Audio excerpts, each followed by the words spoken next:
Recording. Okay, thank you so much for being here virtually.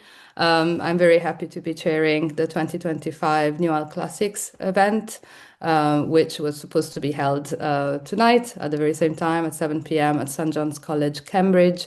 But we're living in extraordinary times, and we decided to hold it online instead. And the nice thing is that people can participate from all over the world to hear Jackie tonight, which I'm really excited about. So the Newell Classics event was established in 2015. Following a generous bequest from a previous member of St. John's College. And the idea was to celebrate everything that is exciting, creative, progressive, forward-thinking in the world of classics. Among previous speakers, I'll just mention some. It's not an exhaustive list, but we have had Ali Smith, Charlotte Higgins, Tom Holland, Emily Wilson, Natalie Haynes, most recently, and a couple of speakers also online, Edith Hall and Emily Greenwood. So this reminds us a little bit of pandemic times, but I think there are kind of good reasons for it. And yeah, when choosing the 2025 speaker, I think Jackie was a really obvious choice because she has been doing incredible work in terms of forward thinking with classics, especially on intertwined histories of race, racecraft, and classics. Professor Jackie Murray is Associate Professor of Classics currently at SUNY University at Buffalo. She was previously at the University of Kentucky. She's an expert on Hellenistic poetry. She started especially working on the poetry of Apollonius of Rhodes, and more broadly on Greek and Roman epic and reception of classics. The reason why we decided to invite her to St. John's College is because she's now a leading voice, as many of you will probably know, on how theories of race, and especially critical race theory, can help our understanding of Greek and Roman texts. She has written several important articles and book chapters. I wanted to single out most recently her chapters on epic racecraft and heroes in the Cambridge Companion to Greek Epic, and also a very often cited, very influential chapter on epic racecraft in the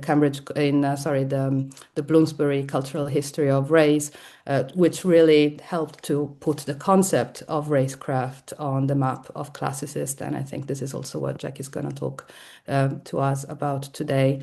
Among current projects that she's working on, together with myself and Professor Rozan Duhar, she is co-editor and also contributor to the forthcoming Cambridge Companion to Classics and Race. And she's also completing two book projects, which will be out soon.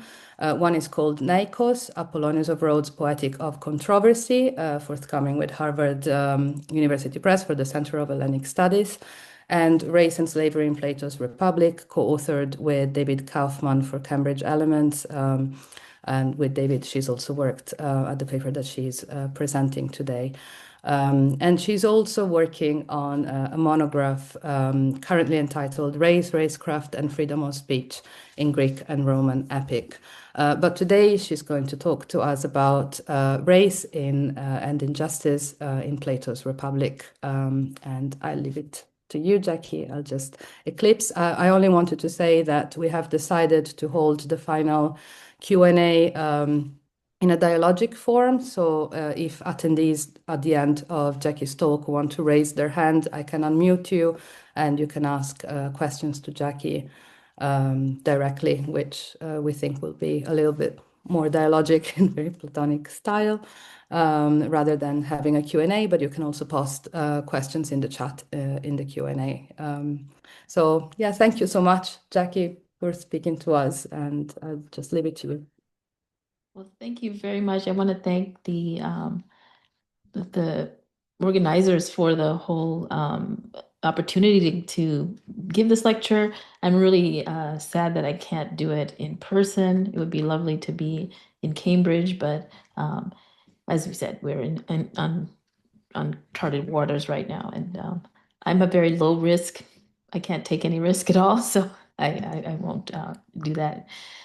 here. But I want to point out that the talk that I'm giving is co-written with my co-author David Kaufman, who at some point will maybe appear in the chat or the participants list. And we're working on a larger, it's a large project. The idea of an image of race and slavery in Plato's dialogues, that's the big project. But we've been doing it in sort of chunks. We have an article on race and racecraft in the Republic, this is basically that paper. And then we are putting together a sort of mini book for Cambridge Elements on race and slavery in the Republic. And so I hope you'll have a lot of comments, critiques, etc., to help us as we think through this idea of race and injustice in Plato's Republic. Now, there is a handout. I can post it again in the chat. There's a question here. Yeah, so I can post a handout one more time in the chat. The problem with the handout going through the chat is that when someone comes in, they can't access it. And so that's why we have the QR code. So if you come in, you can access the handout that way. All right, so I posted it again in the chat, only to the panelists though. So Ellen, I'm gonna ask you to post it to everyone. So it'll eventually appear in the chat. So in the Republic, Plato's beautiful city, henceforth the Callipolis, and its transformation. Hold on a second here. So I forgot to start off with my fancy PowerPoint, which is the outline of the talk. So we'll be going through that. So yes, in the Republic, Plato's beautiful city, henceforth the Callipolis, and its transformation into a timocracy offer an early and sophisticated exploration of the dynamics of racial formation and racecraft. Focusing especially on the noble lie, the centerpiece of the Callipolis's extensive cultural and education program, we explore how the city's ideology, customs, and institutions work together both to divide the citizen body into racialized kinds and also to persuade everyone in the city that the gold and silver people should have exclusive access to political and military power.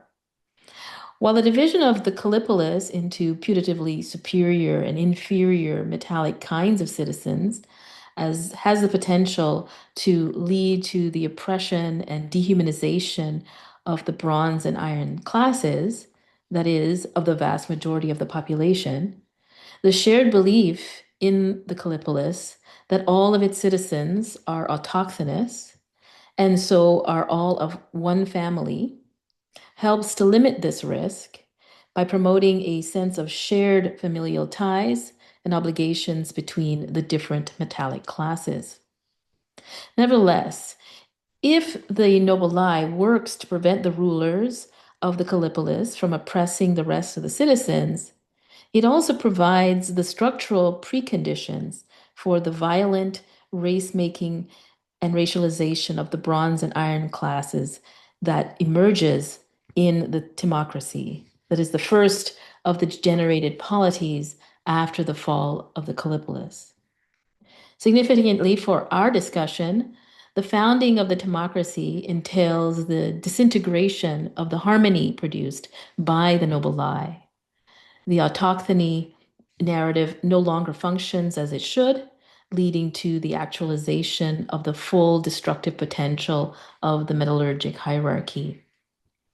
The gold and silver rulers no longer regard the bronze and iron workers as their freeborn family and wards.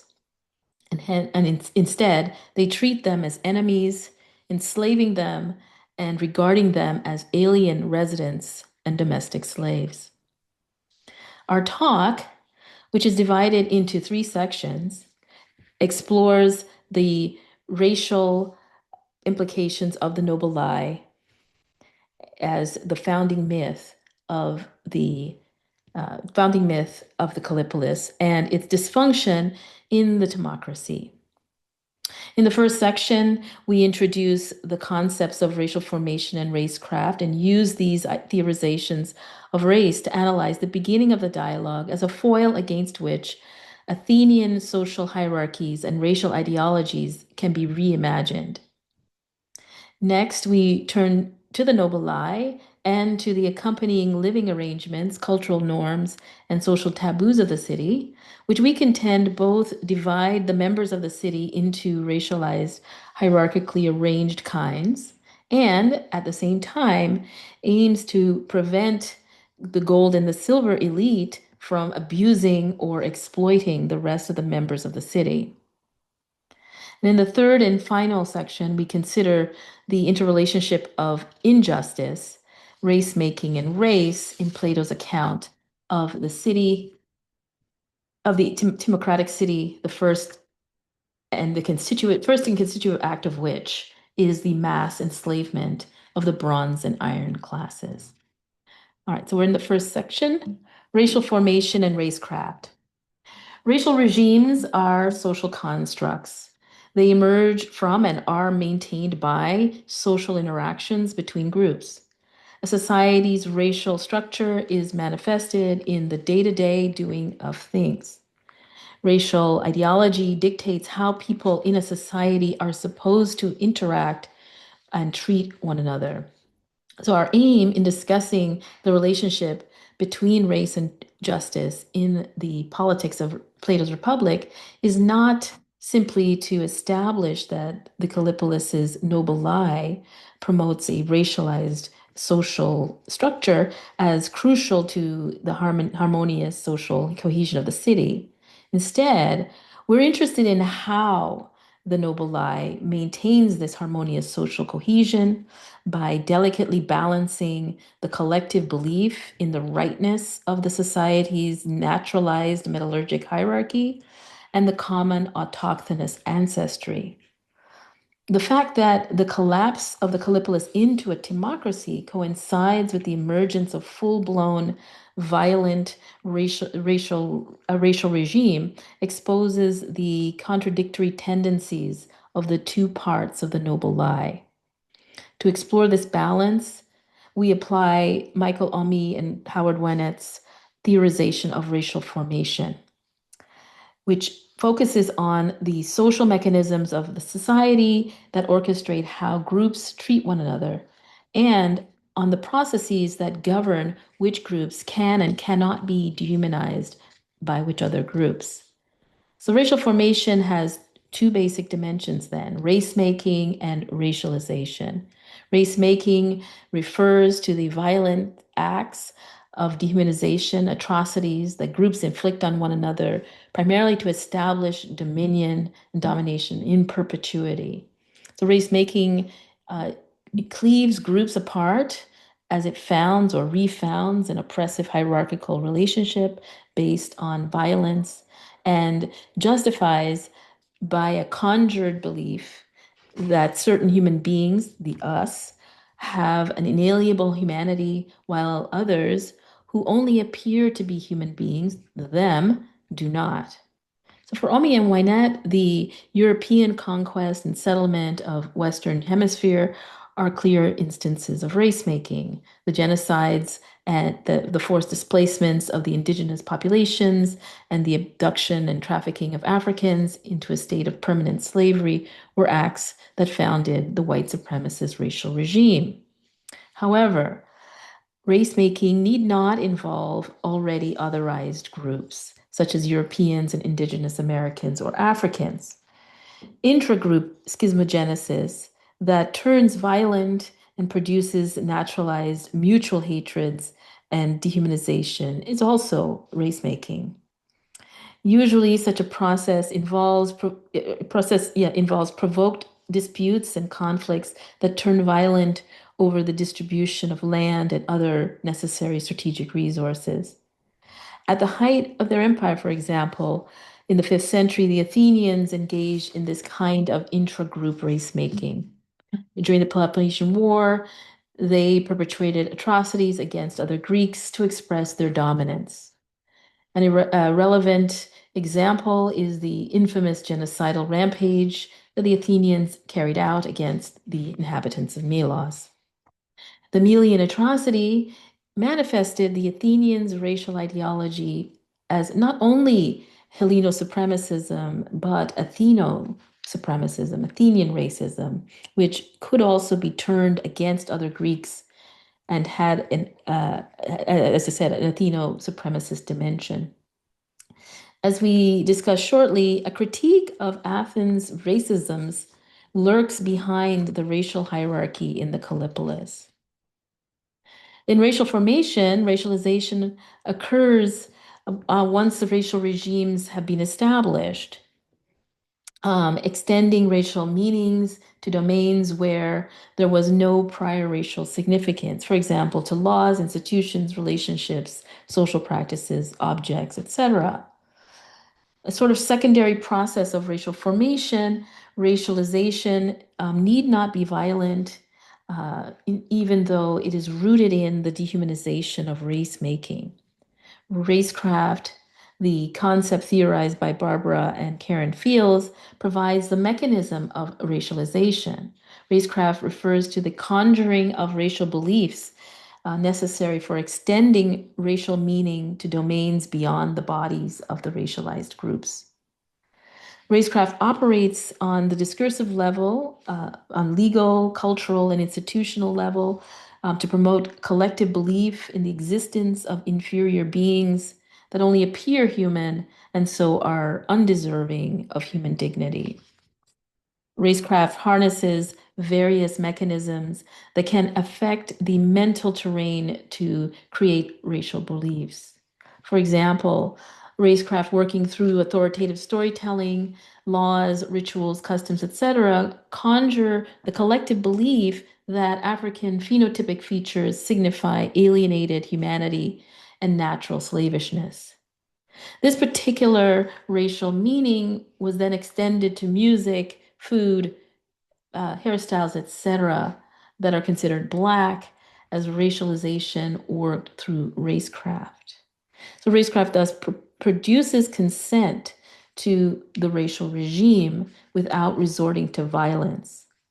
Drawing on racial formation and racecraft, our approach to race in the Republic emphasizes the process.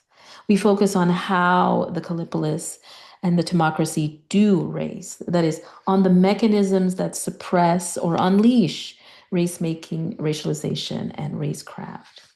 Now, Susan Late, Rebecca Budo Kennedy, and others have called attention to the role that racist ideologies, that is, Helleno-supremacism and Atheno-supremacism, play in the definition of the citizen and non-citizen in the Athenian state.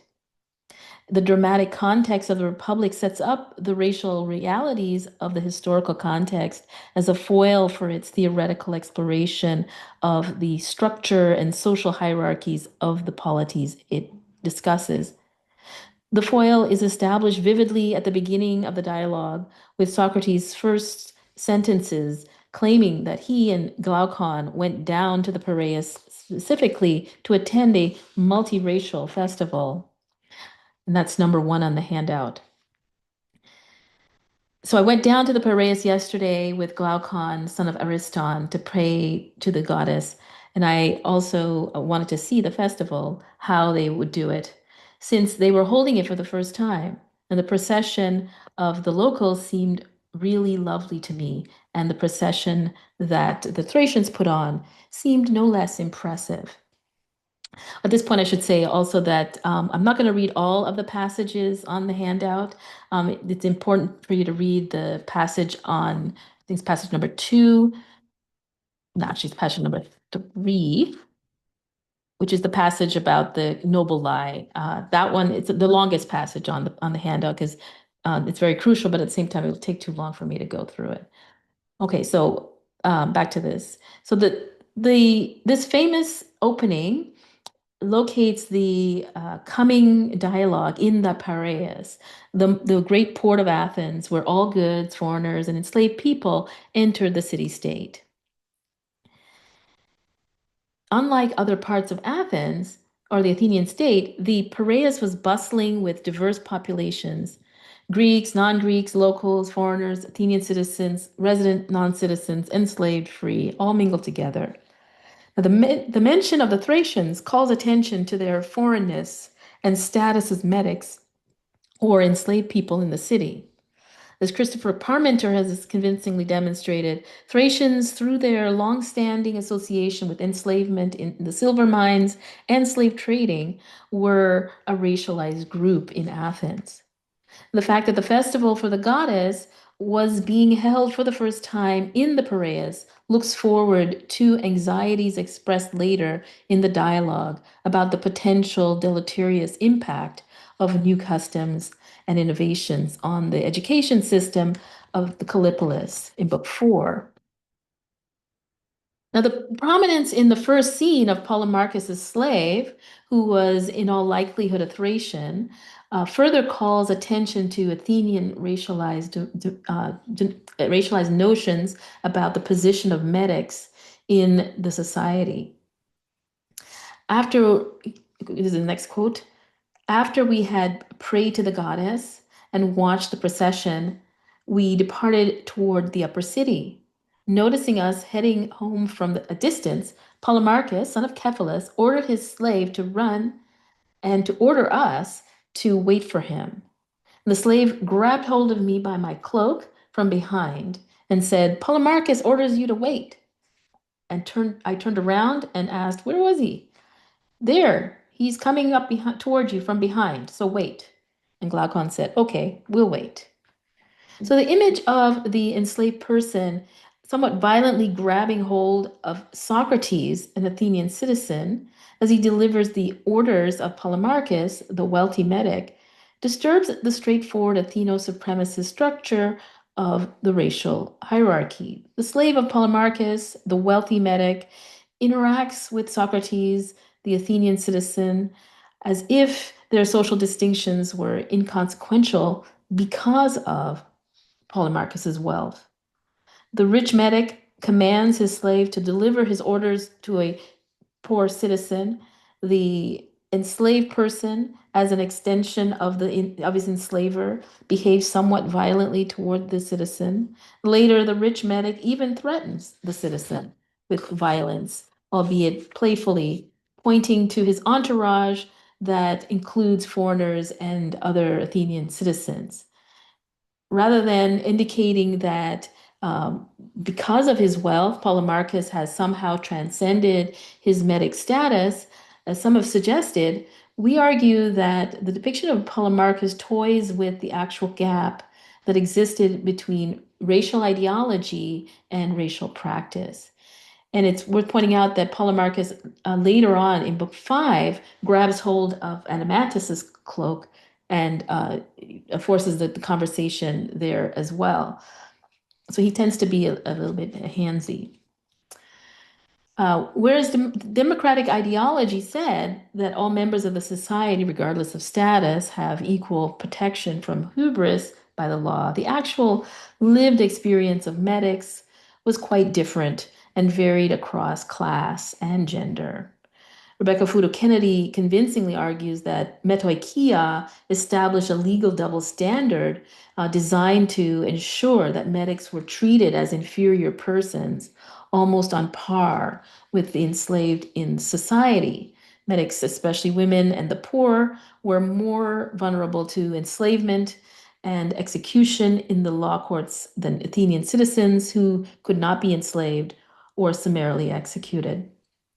Metoikia exposed medics to dehumanizing treatment and humiliating dignities at the hands of citizens with impunity. So the laws and legal procedures for homicide provide clear examples of how medics' lives were valued less. So this valuation of a medic's life as less than the life of a citizen, regardless of wealth, reflects the operation of race in the Athenian legal system. The medic's racial inferiority was further reinforced by the racecraft of Athenian discourse that tied citizenship to notions of autochthony and common ancestry. Athenian citizens were agenos, allegedly descended from mythical kings who were born from the Athenian soil.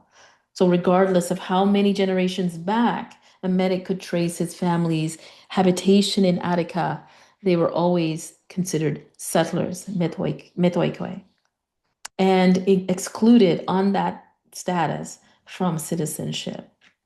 Marriage and inheritance laws also just contributed to the racecraft by constructing kinship boundaries between Athenian citizens and non-citizens, defining citizen children as those born from two Athenian parents, and thus delegitimizing mixed marriages between citizens and anyone else, medics, enslaved people, foreigners, etc. On rare occasions, though, the polis could grant citizenship as a reward for some outstanding service to the state, but in practice, this seems to have only applied to the wealthiest male medics. And the few documented cases of medics being granted citizenship are men who donated large sums of money to support institutions of the city. So, why begin the dialogue this way? The Medic frame of the Republic troubles Athenian racial ideology and social hierarchy. At the beginning of the dialogue, the social distinctions between the enslaved person, the medic, the citizen have collapsed, drawing on this gap between racial ideology and real life practice on the one hand, as well as the lived experience of mingling and quasi equality that went on in the Piraeus. Setting the dialogue in the Piraeus at the home of a wealthy medic contrasts the relative harmony of the historical moment depicted in the dialogue and the violent internal conflicts that would appear shortly after. We're probably meant to reflect on the fate of Polemarchus, son of Cephalus, under the 30, and Socrates' fate at the hands of the democracy. The historical political tensions between the Piraeus and the upper city also are probably involved. Socrates and Glaucon were headed to the upper city, which was associated with the oligarchy. Still, they're persuaded to stay in the Piraeus, which was closely connected to democracy, but oddly enough also with the 30. However, the real point of setting the dialogue at Cephalus's house seems to us to be to exploit the comfortable social proximity that the Piraeus allowed medics and citizens to enjoy, which by implication the upper city did not. The dialogue setting at Cephalus' house in the Piraeus and its cast of characters from a variety of social backgrounds in which more conventional hierarchies have collapsed is the ideal space for the reimagination of Athenian social hierarchy and racial ideology that Socrates takes up in his account of the Callipolis. So now we're moving on to the education, hierarchy, and racialization of Socrates' Callipolis. So in his construction of the Callipolis, Socrates gives particular attention and importance to the city's extensive education program, ideally reaching into every area of the citizens' lives. The centerpiece of the Callipolis education program is the Noble Lie, which provides the belief system that maintains the delicate balance between the city's rigid hierarchical structure and civic community. So the myth has two parts. And the first part, the autochthony myth, provides members of the Callipolis with a story about their origins. And so this is the next longer part of the handout. And I'm not going to read it. And the second part of the myth is the myth of metals, explains and justifies the hierarchy in the Callipolis. It tells everyone why some people are more valuable and receive more honor than others and why things should stay that way. So that's the next longer piece on the handout. Here. So considered independently, each part of the myth makes an important contribution to the stability of the Callipolis. The autochthony myth provides the genesis of the Callipolis as a group bounded by geography and distinct from the others occupying different territories. It ensures that Socrates will confirm later, as he will confirm later, that the rulers rule based on deliberation concerning the public good, and that they will protect the land personally, that is, not hire mercenaries, and they will only engage in defensive wars. So, in addition to encouraging everyone as earthborn to have a common interest in the land of the Callipolis, and so in seeing it to be well governed and cared for and protected, the myth also engenders a natural and filial devotion for each other from the members of the society, and treating each other as syngenes, family members. So the myth enjoins the guardians to consider and care for everyone as their earthborn siblings. The myth of metals, for its part, provides naturalistic support for the Callipolis's rigid hierarchy, limiting political authority to the small minority of citizens deemed most capable of governing. The hierarchy is based on each class's disparate inherent value to the Callipolis. The rulers, the guardians, the helpers, soldiers, the producers, and the farmers are all ranked according to their alleged admixture of a specific metal. And those capable of ruling are said, of course, to be mixed with gold, those best suited to soldiers, silver, those suited to be farmers, iron, and those as producers, bronze. Now, in line with the discourse of eugenics, the myth of metals also commands the rulers to guard and watch over the metallic nature of the children of the Callipolis and to redistribute every child whose initial hereditary placement does not match their metallurgic nature. And as we've seen, according to the metallurgic myth, the members of the Callipolis have different metals mixed into their natures, determining their natural capacities, and so too their role in the society. It's worth noting that while each class is naturally suited to their role and performs a crucial task, the myth is emphatic that the gold citizens are the most valuable to motatoi. Not only is the art of rule the most valued skill in the city, but there is also, as we suggest, an inherent asymmetry between the natural capacities of the Gold people and the rest. While the other classes lack the natural capacities required to rule well, even were they to receive the extensive practical theoretical education of the rulers of the Callipolis, the gold people would be perfectly capable, given the proper training at an early stage, of carrying out the tasks of the others, especially the tasks of the soldiers and presumably of the farmers and artisans.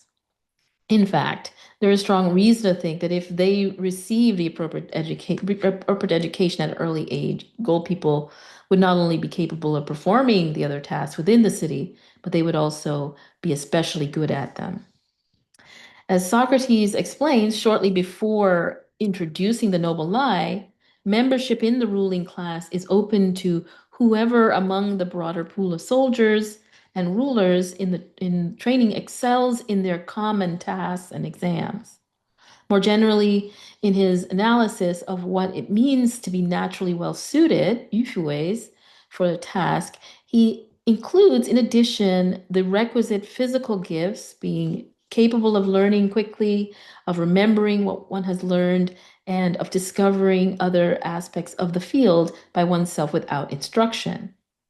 But Socrates consistently describes the gold ruling class as the most intellectually gifted citizens, who are characterized in part by their ease of learning, good memory, as well as their passion for continual striving of understanding, presumably making them especially capable of working things out for themselves. Um, so gold people are therefore not simply naturally better suited to exercise political rule responsibly and effectively, but they're also more talented altogether than the other citizens. Now, according to the noble lie, then, political rule within the city should belong exclusively to this small minority of the population, which is not only especially suited for rule, but is also simply superior to the rest of the citizen. Now, in addition to giving the most, or sort of being the most valuable in virtue of their unique capacity to rule effectively, the gold citizens are also timotatoi in the sense of being the most honored members of the Kallipolis. And indeed, Socrates takes care throughout his construction of the city to ensure that the gold members and, to a lesser extent, the silver helpers receive exceptional and conspicuous public honors. For instance, he says that they, quote, must be honored both in life and after their death, receiving the most prized tombs and other memorials. He returns to this point in Book 5, stating that when members of the gold class die, the city will give them a burial fitting daimonic and divine people. And they will care for them and worship their graves as if they were daimons for the rest of their lives. This is 5 and 7 as well. So the apotheosizing burial rites and funeral honors celebrating the gold members of the city emphasize their exceptional natures as quasi-divine and contribute to the racecraft that creates a collective belief in their natural superiority, reinforcing the shared view that the golden citizens are its most valuable members. Racecraft would thus operate on all citizens of the Kallipolis mundanely every time they passed by a public memorial, statue, grave in honor of the gold and silver members of the society. In addition, the noble lie and the system of public honors within the Kallipolis, Socrates also introduces what fields and fields identify as sumptuary codes that inculcate racial beliefs through everyday activity. He designs living arrangements, customs, social taboos, restrictions, and institutions for the city to further reinforce the myth's hierarchy.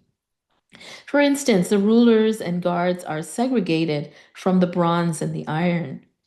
Now, they live in a distinct part of the city and even eat separately from the rest of the inhabitants, reinforcing their quasi godlike status. Moreover, the rulers and soldiers also share social taboos and restrictions that distinguish them from the rest of the citizens. They're not permitted to own gold or silver, to drink or eat from gold or silver, not even to have gold or silver under their roof. This taboo is particular about taboo in particular would contribute to the sense of a robust and natural difference between them and the iron and bronze citizens who, Socrates says explicitly, are free to use gold and silver. The rulers and the guards will also be taught that they must avoid contact with mortal gold and silver because it is closely connected to impious deeds and so risk polluting the divine gold and silver mixed in their souls. The gold and silver citizens on the one hand and the bronze and iron on the other are thus made to have different and even opposing ideologies about the nature of the metals, whereas the bronze and iron citizens are made to see gold and silver as divine and highly valuable. The gold and silver citizens see their use of it as corrupt and closely linked to impious behavior. The myth, the practices, and even these two diametrically opposed understandings of mortal gold and silver reinforce the hierarchical structure and contribute to the stability and harmony of the Kallipolis, since the two groups would not compete for gold and silver. Now, the racecraft of the Kallipolis is thus this system, very elaborate, of myths, education, and practices that conjures the collective belief that certain citizens are naturally superior or inferior to others. Harnessing all aspects of the citizens' lives, the noble lie provides the naturalizing rationale for why the hierarchy, which favors the silver and gold especially, must is just to everyone, including the bronze and iron, who seem somewhat disadvantaged by it. By grounding collective belief in familial bonds between all the citizens of the Callipolis, the noble lie also demands that gold and silver citizens care for their bronze and iron siblings and establish a taboo against their exploiting and enslaving them. Nevertheless, despite the city's extensive cultural and education program, Socrates is concerned throughout his construction of the Callipolis that at some point the ruling class will cease to view the rest of the city as kindred with them, which he describes as the norm in more conventional divided cities. To prevent this, he insists on the importance of his radical property restrictions on the gold and silver classes. In particular, he bans gold and silver classes from owning private property and later even from having private families and relationships.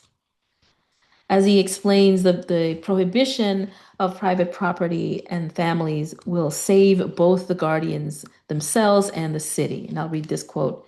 This is how they would save both themselves and the city.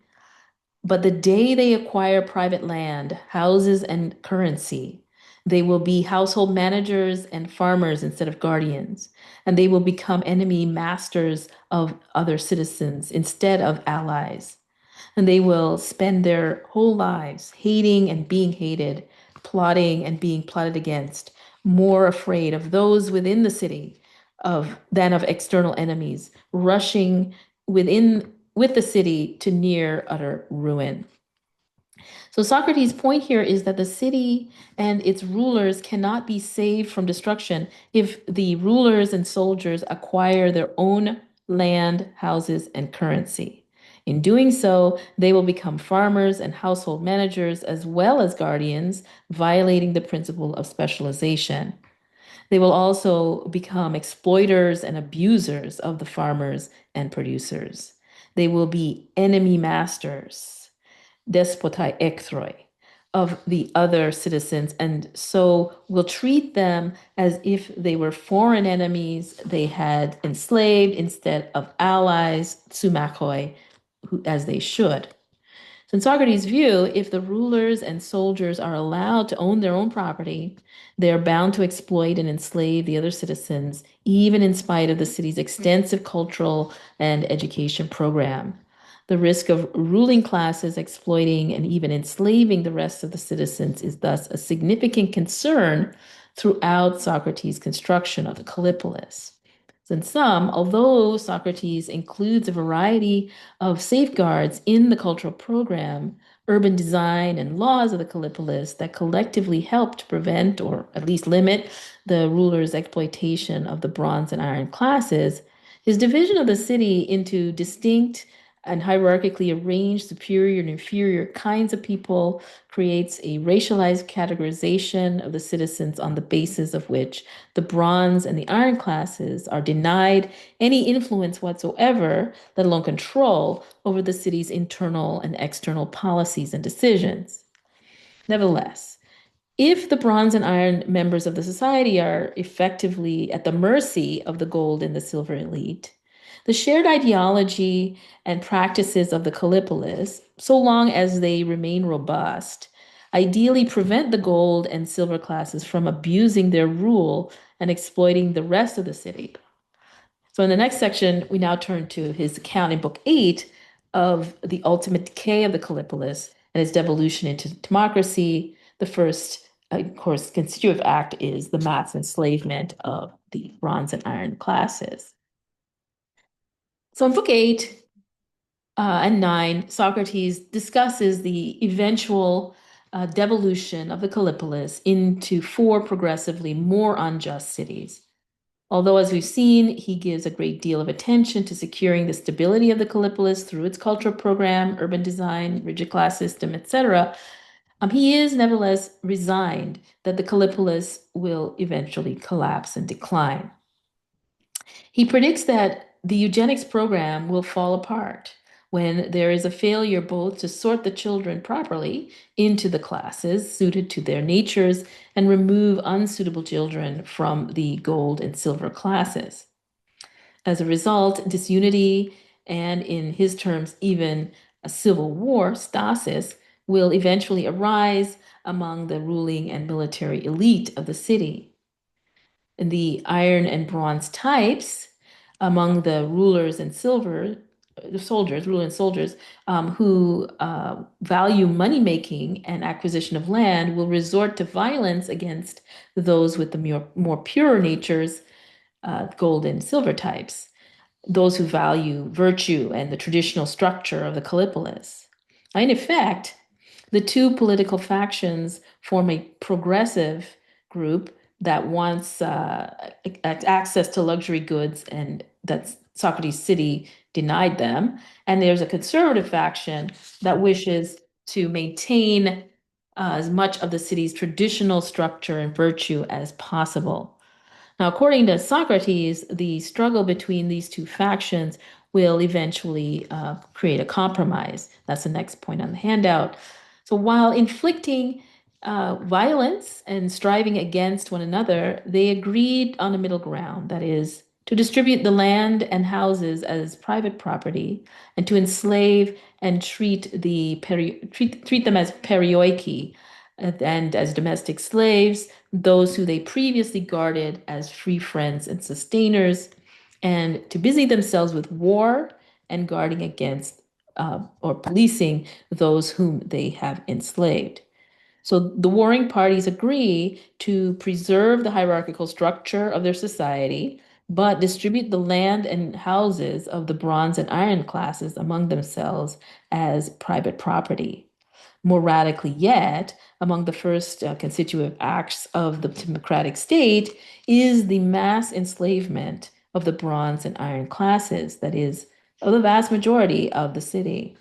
Socrates is emphatic that the Timocratic rulers' enslavement of the bronze and iron classes is not simply a devolution from the ideal structure of the Callipolis, but it's radically unjust as well.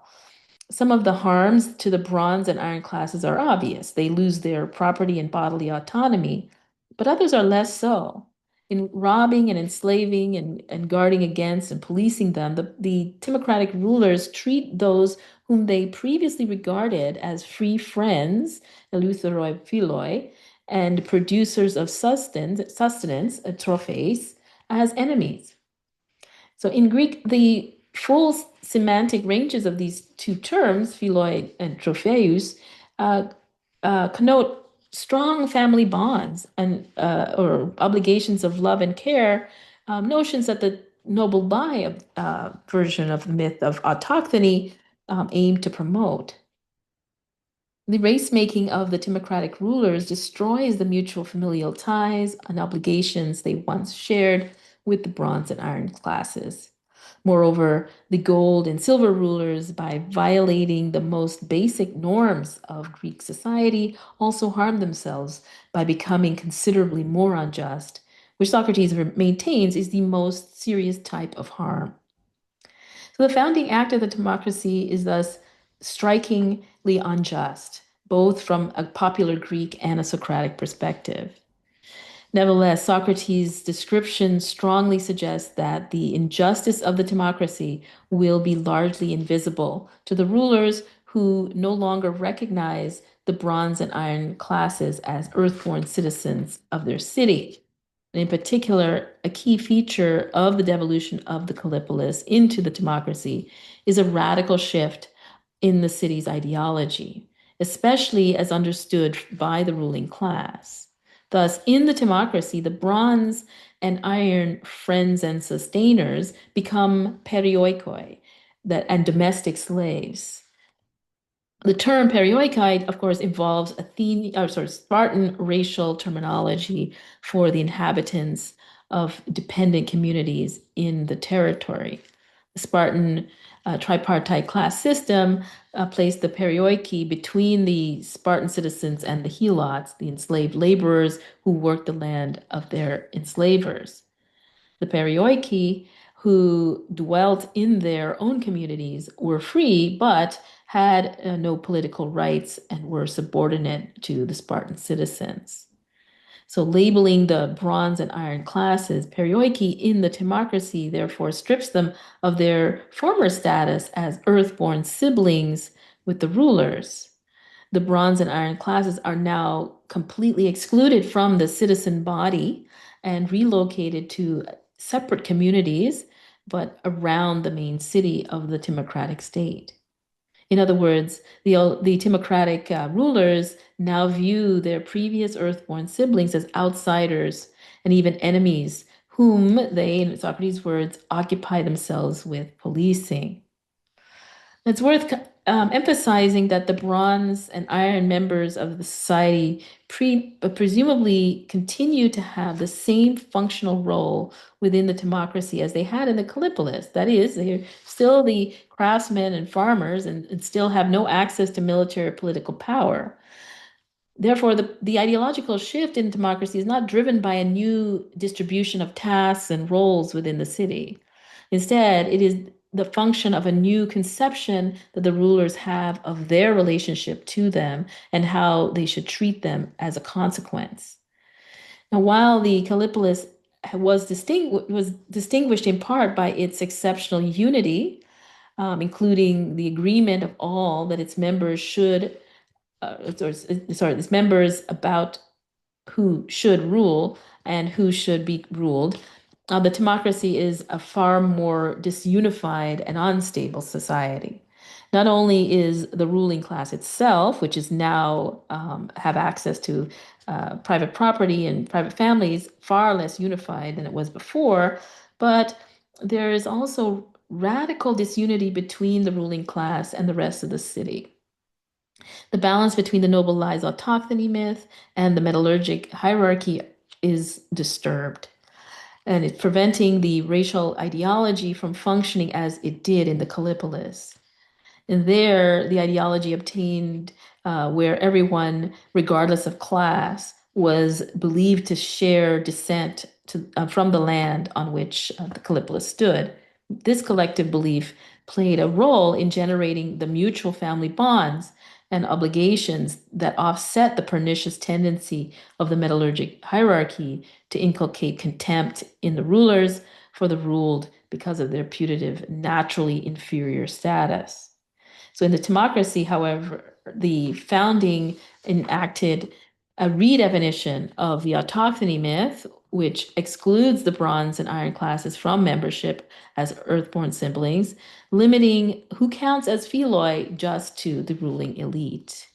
And by contrast, there's little reason to think that the Timocratic rulers drastically reinterpret the noble lie myth of metals. Indeed, the original myth seems to be racecraft tailor-made for the democracy.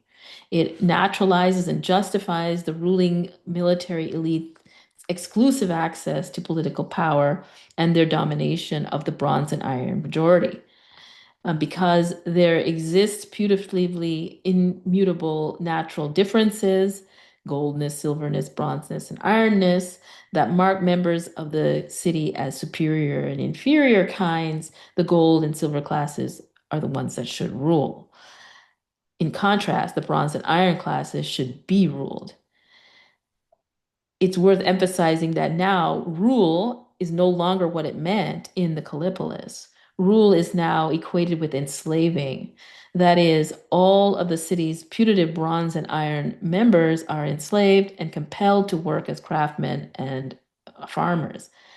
And in contrast, all of the putative gold and silver members are part of the military government, which is occupied with policing the bronze and the iron.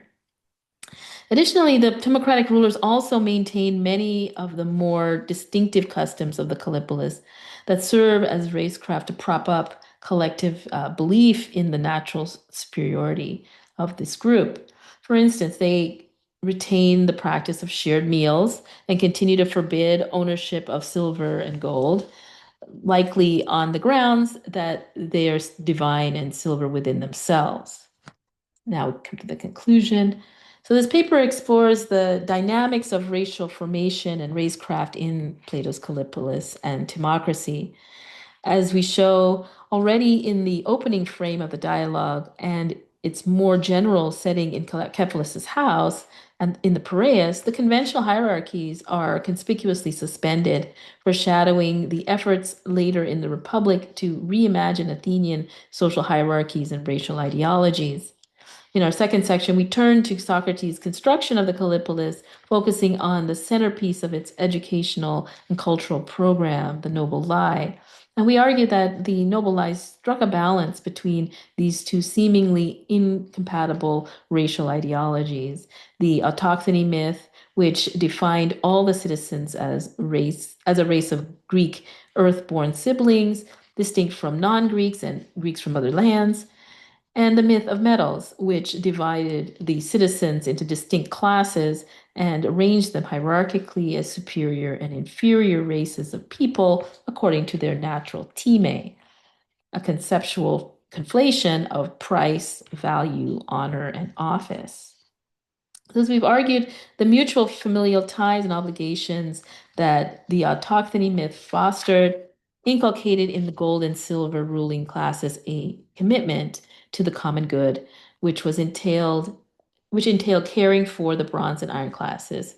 In the Callipolis, the noble lie thus prevented the silver and ruling classes from exploiting the rest of the city for their own gain. However, in the tradition from the Callipolis to the Timocracy, the balance between the two parts of the noble lie was disturbed, and its full potential as a violent race-making ideology is realized. Unlike in the Callipolis, in the Timocracy, the complete disenfranchisement of the bronze and iron classes is no longer tempered by the ruler's estimation of them as valued members in the community. Instead, the rulers reinterpret the autochthony myth and no longer consider the bronze and iron classes their earthborn sibling. Far from abandoning the fundamental myths of the Callipolis, the ideology of the Timocracy is based on the noble lie, repurposed in a way that approximates real world Athenian or Spartan racist notions of citizenship. The bronze and iron classes of the Timocracy are subjected to violent oppression, abuse, and exploitation, as what counted as the common good is now narrowed to reflect only the interests and desires of the ruling elite, with the autochthony myth reinterpreted to exclude the bronze and iron classes, and the myth of metals repurposed to justify the violent subjugation of the farmers and producers. The ruling elite of the Timocracy, now driven by unchecked pursuit of honor and property, systematically enslave and oppress their former siblings, setting a vicious feedback loop of racial formation and racecraft in motion. The violence and exploitation not only reinforces the perceived natural inferiority of the bronze and iron citizens, but also deepens the racialized divide within the polity. The transformation of the Callipolis into a timocracy thus provides a clear and sophisticated example of racial formation and racecraft. Moreover, as we hope to have shown, an appreciation of how race is done within the Republic also helps to elucidate key aspects of the dialogue, including the function of the noble lie within and without the Callipolis. So thank you for your attention, and I hope to entertain questions. David is here. Maybe we can promote David too, if he wants to be um, into Thank you so the. much. Thank you, Jake. I'll promote David to a panelist if he agrees. So yeah, There he is. he is there. He is there. So I think if you're a panelist, David, you can also enable the video. Nice to see you. Nice to have you there. So thank you. Yeah, thank you both. Thank you to Jackie. Thank you to David as well especially for bringing this kind of maximalist, non-biological view of race in the spotlight. There are much better people than me ask questions. I can also spot a few Platonists in the room. And yeah, I can see a few raised hands. You can raise your hand and I'll unmute you. You can also write comments in the chat. I think one question that I wanted to start with, though, was because we're like as part of the Newell event thinking about classical reception, was whether there is any way in which the noble lie has been received in like modern conceptualizations of racism. So we haven't touched like the reception in the same way that, I don't know, Aristotle's theory of natural slavery has been, or is this like uncharted territory? Do we know anything about it? Um, it's a question completely out of Well, we've ignorance. had this question before, and we were completely ignorant Okay, in great. that So respect. maybe some people in the room can. But Okay. in terms of like there's definitely a reception of the noble lie. The one I'm most familiar with because when I was a TA for intro philosophy and we did the Republic all the time is the Smurfs as their society is based on the noble lie according to the professor I worked with. Yeah, that really helps. And but there are some recent treatments of it that we haven't really delved into. We haven't really thought about modern receptions yet, but I'm pretty certain that there you could probably find examples. Do you have any? Did you look into it more, David, or? Yeah, I was just going to add, no, not really. I mean, in a sense, I ordered a book which they didn't have at the Center for Hellenic Studies, so I just received very recently by Mario Vegetti, which I believe is Un Paradigma in Cielo. And so that explores like the contemporary reception or modern reception of Plato's Republic. So it looks fascinating. I like Mario Vegetti's work a lot, but I haven't read it yet, so I don't, but I imagine it bears on the question. Yeah, that's great. Thank you for pointing us to it. So I'm gonna unmute participants. I think I don't know how to enable the video, but I can allow them to talk. And yeah, I'm just taking hands as I see them, so I don't know who raised them first. But Naoko, I'll allow you to talk. You can unmute yourself. Um, Naoko, did it work? Maybe I should unmute yourself. Ask to unmute.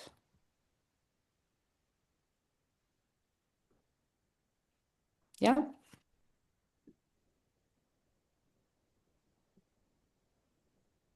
Okay. Naoko, are you there? Here? Ah, yeah. Can you try to talk? Ooh, I think you just muted yourself again. Okay, yes. Not getting. Mm, Maybe I think you're Alco can muted. put it in the chat. uh, okay. Naoko, if you want to put it in the chat.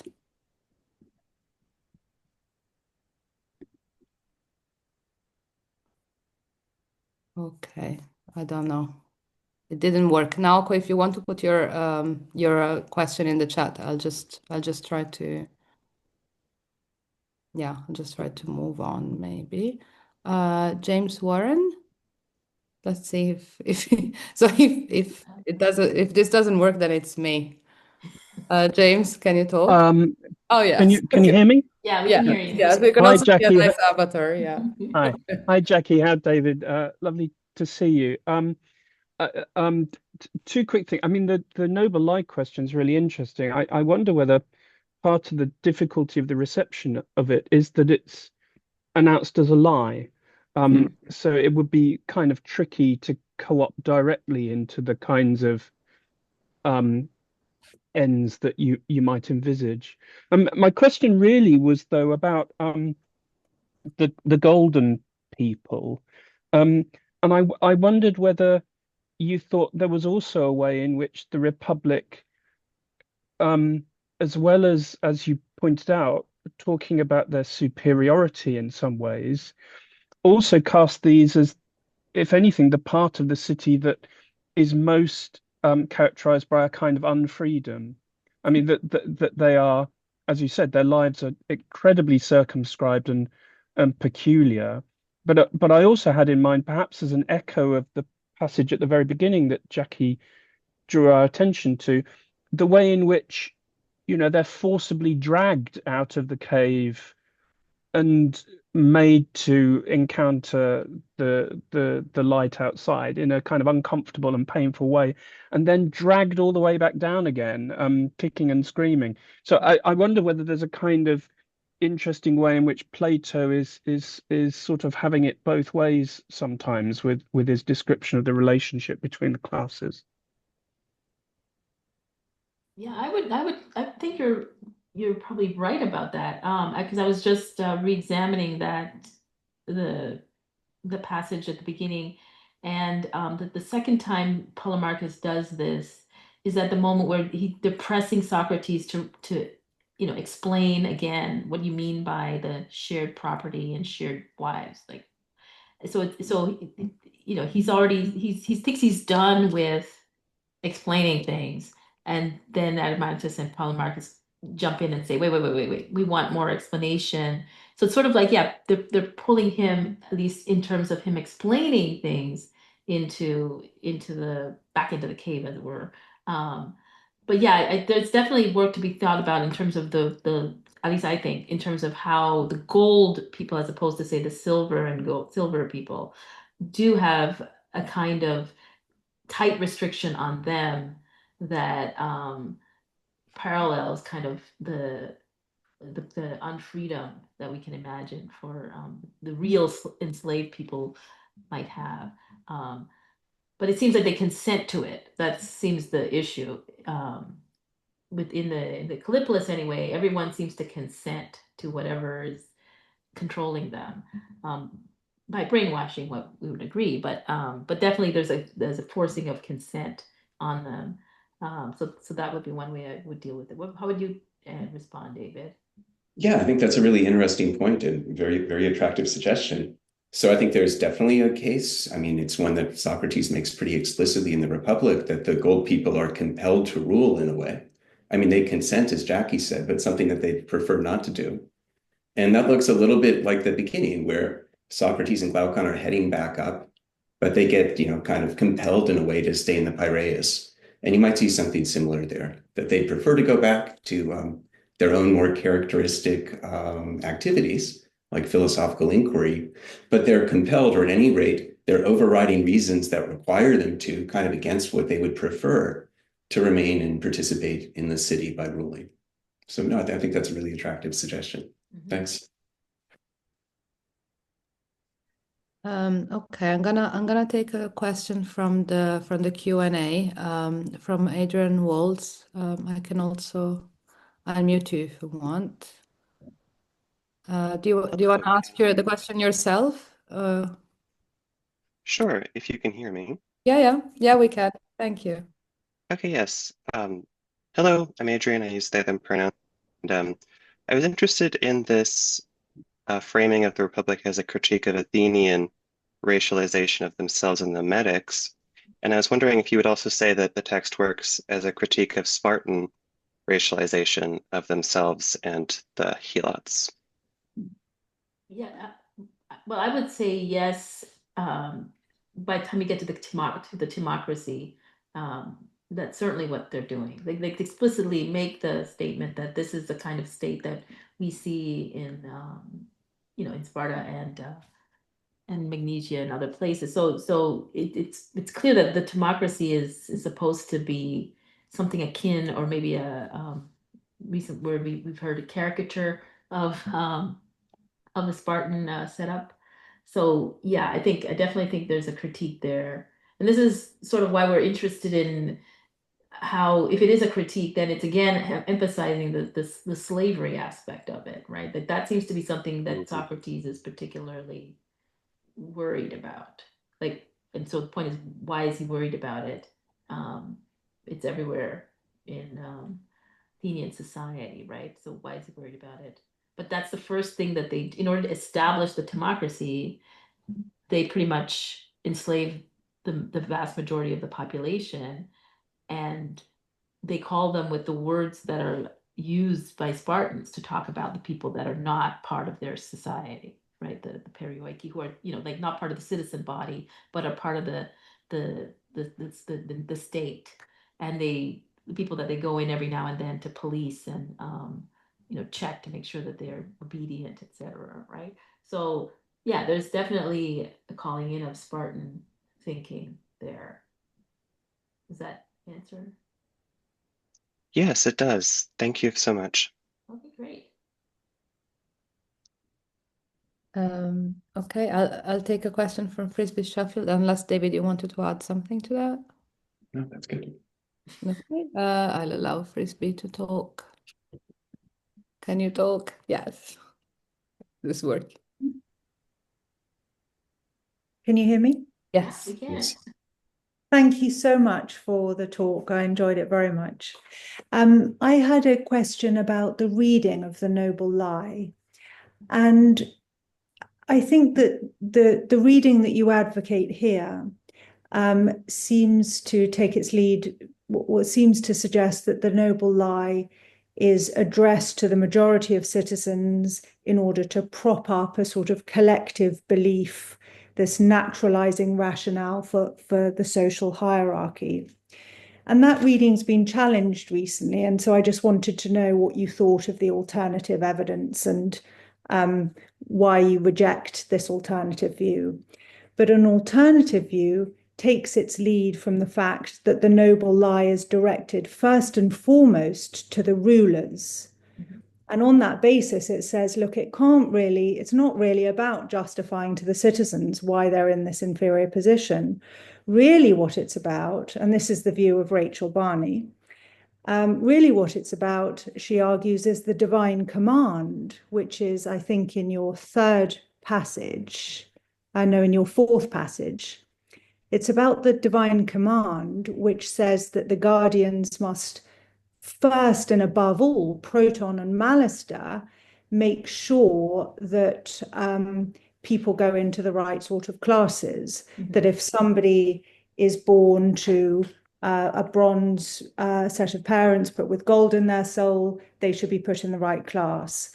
And so this alternative reading, it's been suggested, puts the emphasis on social mobility and says that really the emphasis in the Noble Lie is about making space for social mobility.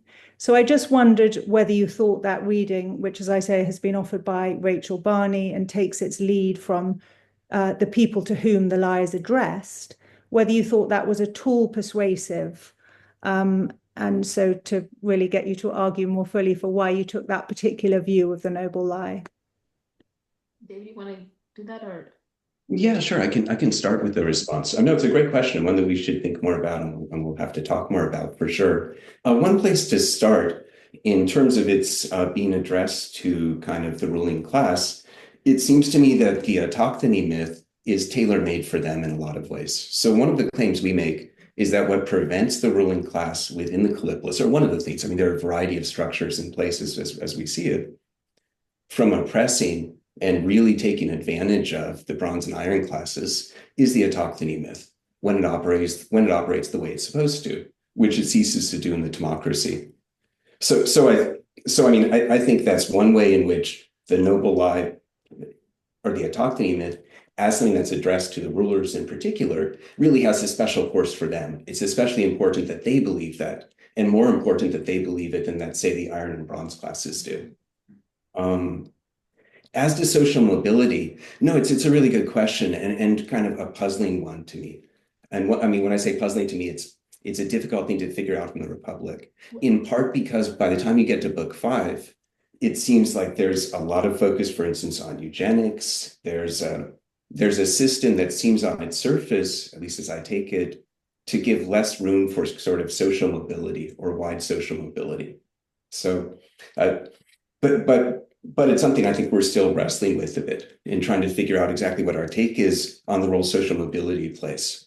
I might add, though, that one of the things that we're working on is the sort of conceptualization that comes with Time, which is the sort of overriding issue there, and the money aspect of Time.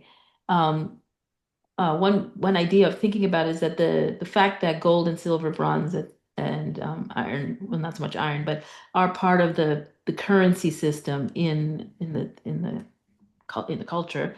The bronze and iron people are the ones who will be using the money. And so the metallurgic hierarchy, because they're allowed to use the money and they're made to value the money, and also made to value the gold and silver citizens as the best, they're going to be okay with the eugenics program because they'll recognize that, well, gold is worth more and you don't want to dilute your gold. So that seems to work for them. It's more directed at them. I would argue that the metallurgic, to convince them that, well, we're inferior because we're bronze and iron. So there is a way in which the one myth is more targeting the elite, the silver and gold, and the other myth is really targeting the other group. Is how I would go with that. But I would concede that yes, that Socrates is far more interested in the gold and silver people in general, and that they're the ones he's worried about not holding on to the Callipolis because they're the ones that are in the position to abuse their power. And so I would say that that would be my, or at this moment, response. What do you think? Thank you. No, that was very helpful. So the first part of the myth is the autochthony. That was the autochthony bit. And you that would think be geared to the gold and silver because they're the ones that need to see the bronze and iron as part of their family. yeah. So when he says that it refers to the rulers especially, and then we'll tell the rest of the people, for Right. you that's part one of the noble lie, the autochthony myth of the Yes. origins. And then part two, which on your view explains and justifies the hierarchy, although on Rachel Barney's view, the emphasis would be that it tells us that we need to be careful how people are moved around within the hierarchy. But on either view, it's that second part of the myth that's told to everybody on your view. Yeah, right. Because one of the things Yeah. is that everyone is going to have to move their child, right, up or down, right? So if you're a bronze person, and in the bronze group, they're the ones that have private families, presumably, right? So Yeah. they might not want to let go of their gold child, but if it's actually they are sort of made to think that, well, it's better for their gold child to be put into their proper teammate, which is what he says, right? That they go up to their proper teammate. It's, okay, fine, they're happy with that. It seems that it's the bronze and the gold and the silver people are the ones that are the problem, right? Like they're the ones that are going to have to be forced to let go of their children. That's what goes on in the dialogue, right? That they're the ones that are going to have to give up, or made to feel to give up something. Yes. Yeah. But the main idea, though, I think one way of looking at it is you have to convince the bronze and iron that they are naturally inferior. You're going to have to convince them because people are not going to willingly take that. And right? you And so think this does yeah. do that for you, right? Yeah. It helps them accept their situation. Yeah. I think. I mean, one quick follow-up is I wonder in a way whether it matters for your overall story which view of the myth one goes for. So it's a question of emphasis, really. Right. So I think on your view, the emphasis is on persuading the lower classes, as it were, that they should accept this hierarchy. And on the view for which Rachel Barney has argued, the emphasis is on the divine command, which is why the noble lie is addressed predominantly to the rulers, ensuring social mobility. But one might say, look, on either interpretation of the myth, I think your overall story perhaps isn't really your overall argument isn't affected, is it? No, I don't think so either, because in either way, what Barney is describing is still falls into the category of racecraft, right? It's still a way of convincing people to believe in this racial hierarchy, however it is arranged, right? Whether they can move up and down or not, or whatnot. but I think the emphasis, it depends on how much you think that it matters what the bronze and iron people actually think or believe. Like maybe they don't have to believe anything, or we don't have to tell them anything. But the way the myth seems to set up, it's for everyone, and at least that's how I understand it. It's for everyone, and then with special emphasis on, okay, the bronze and the iron are going to need to be convinced of X, and the gold and the silver are going to need to be convinced of Y. And that's why there are these opposing ideologies that are going on in terms of the gold and the money aspect, right? Like the gold and the silver are to see gold and silver as dirty and immortal, right? They're not supposed to handle it. Whereas that's not what the iron and bronze people are being made to believe, right? They're made to believe that, oh, gold is great. And that's why we have these gold statues of all these people. So that's kind of the difference there. Yeah, but I don't think there's too much of a real objection or a contradiction, really. Yes, thank you very much. That was really helpful. Yeah. Thank you, Frisbee, as well. Tim Whitmarsh has an obvious but also obviously gauche question. So I'll He's always asking this allow question. him. We get this question a lot. So Did I far we've allow you not to gotten talk? this, we've not gotten this question. So Are you allowed to talk, Tim? Thank you. Can you hear me? yeah, we Yes. Yeah. can. Thank you so much. I really enjoyed that. I really enjoyed in particular the dynamic nature of your reading of Plato that, I mean, often Plato is presented to us as somebody who creates an ideal city as a blueprint, but you showed how it worked in a chronological way, how issues play out over time. And in particular, I, really liked the way that you thought about the timocracy. I mean, obviously, I like timocracies. You're a Tim. I'm a Tim, yes, exactly. But anyways, my question is, methodologically, I mean, I was shaped by Popperian readings of the Republic, ultimately, which are founded in a kind of Marxism, which emphasizes class and probably emphasizes class in a rather static way.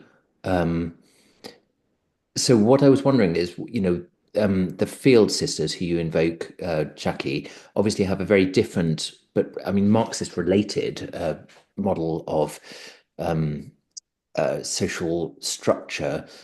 But, I'm just wondering if you could describe how the methodological transition from Marxism to a kind of Field Sisters model, um, how that has played out in your reading, because in my mind, it's played out in terms of a transition from a static Popperian reading of, Plato thinks that we should think this, and that's a sort of, evil kind of capitalist kind of model that we should reject or whatever, to your reading, which goes something like, there are forms of oppression that are being played out here, but they're also narratives of collapse and implosion and so forth, which seems a more mobile and more supple rather, I should say, methodology, or at least a reading of the text. So, yeah, as I say, I just wondered whether you think the transition from Marxism to racecraft, whether there's a way of talking about that story as well, methodologically.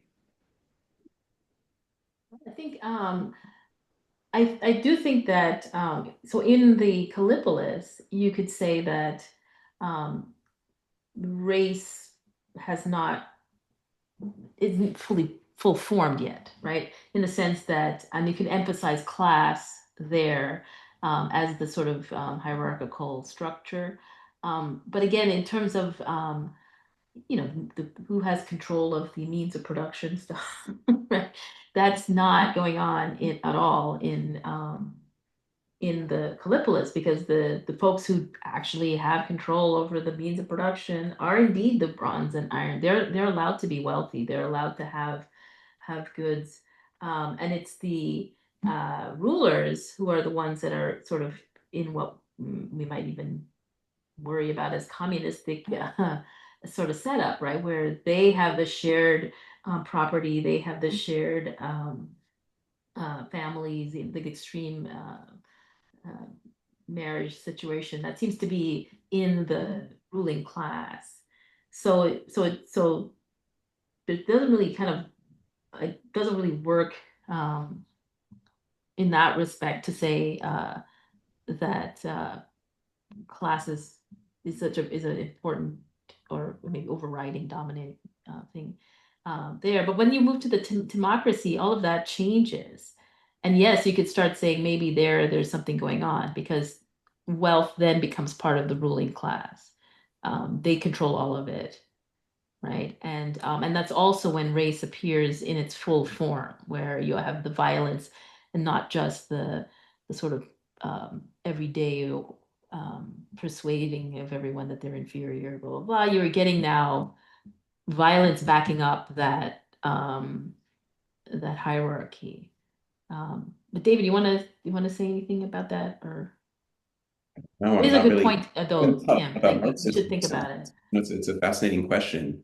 I mean, one point Jackie raises is that's really important, both for the picture you get inside of the Callipolis of the threats to it, but especially once you get to the democracy and the other defective states, is the relationship of money to rule. And he does everything he can within the Callipolis to separate the two, going so far as where they can't actually touch gold or silver, where they don't, they aren't in what he's going to view as money-making roles. I mean, the rulers and soldiers. And of course, that changes immediately once you get to the democracy, or at least it does in effect. I mean, I guess they're still not allowed openly to touch gold and silver or to come into contact with it, but they do so in private. And that's really the motivation for the democracy in the first place, is they want private property, and especially they want luxury goods and those sorts of items. Yeah. Does that help, Tim? Yes, it really does help. Yeah, it helps me understand where you're coming from. I mean, my question was really about methodology, about leaving aside means of production, which is, I mean, clearly it's a central part of Marxism, but it's tied to a very particular sort of 18th, 19th century industrial revolution kind of view of Marxism. But I mean, I was thinking that 20th century models of what Plato's Republic really means, as I understand it, tended to center a rather static view of that society and a rather ideologically normative view of the society that Plato was allegedly trying to promote. Whereas your reading seems to me to be centering contradictions and the ways in which problems play out over time and become different kinds of problems. And I wondered whether that was something to do with a sort of post-Marxist methodology, which might be issuing in the kinds of uh, theory that the Field sisters are coming up with. Yeah, I think that, now that you focus on the methodology, yeah, I would say it's definitely post-Marxist in that respect. Yeah, because we are interested in the fact that the staticness of the calypso is something that's idealized in that he would like it, but there's admission and resignation by Socrates that this is going to collapse. And so the question is, how does it collapse and why? Well, you get the crazy sort of mathematical, astronomical, astrological version that the muses give. But what we're trying to suggest that it collapses because they set up this ideology that has these two conflicting motives. Like one is to create the hierarchy, and one is to create a kind of equality. And they manage the Philippics works because there's a balance of the two, right? But the minute that balance is disrupted, then you start to see the real dangers of each side of the myth or the ideology, and that produces a new scenario where a different kind of hierarchy is created.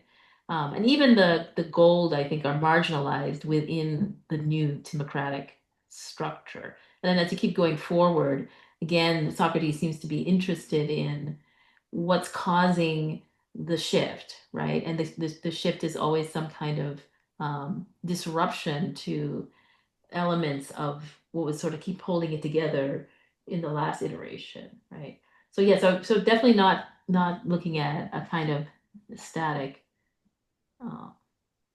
structure, but really we're definitely more interested in what is causing the changes.